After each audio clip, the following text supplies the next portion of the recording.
Bugün biz həll olma əmsalına aid müxtəlif testlərin izahına baxaq. Məsələn, qrafikimizdə verilibdir 50 selsiyədəki 800 qram doymuş məhlulu 20 selsiyədəki soyutluqda sıxlığı 1,25 qram bölü kub santimetr olan məhlul alınır. Məhlulun həcmini deyir tapın. Biz baxaq görək 20 selsiyədə bizim həll olma əmsalımız nə qədərdir? 250. 50 selsiyədə isə 600-dür.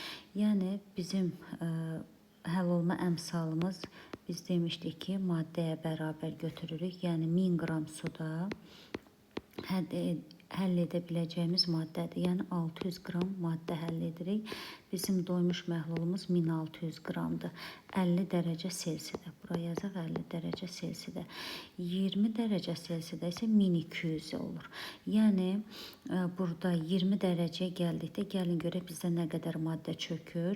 600-dən 250-ni çıxırıq. 350 qram çökür.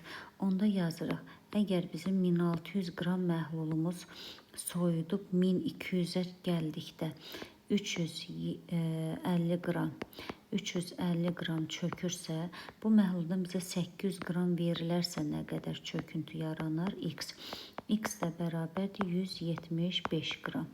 İndi baxın 600 qramdan 175 qram çöktü. Yerdə qalan məhlulumuzun kütləsi demək 800 qramdan 175 qram çöktü. Yerdə qaldı 625 qram. Biz də bilirik ki, məhlul bərabərdir. Rove düsturuna əsasən həcm bərabərdir. Bu zaman məhlulun kütləsini roya bölürük. Yəni 625-i bölürük 1,25-ə.